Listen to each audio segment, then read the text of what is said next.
میں نے کچھ لوگوں کو دیکھا ہے اگر کوئی نیک کام کر لیتے ہیں نا تو پھر وہ کہتے ہیں چونکہ میں نے کیا لہذا ساری دنیا فوراً یہ کرے. آپ یہ کیوں نہیں سمجھتے کہ رب نے آپ کو توفیق دی ہے تو آپ عاجز ہو جائیں اللہ کے بندے, آپ عاجزی اختیار کریں.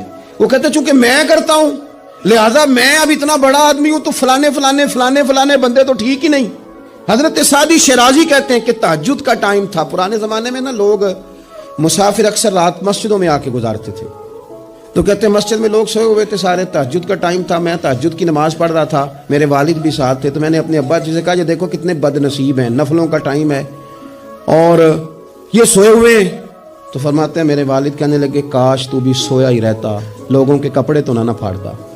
او خدا کے بندے اگر تو نے پڑھی ہے تو تیرا اور رب کا رشتہ ہے, اس کی بنیاد پر تو دوسروں کو حقیر جاننے لگ گیا. علم پڑھے دا مان نہ کریے ماتا کی میں پڑھیا, او جبار کہار کہاوے متے روڑ دے میں دودھ کڑیا.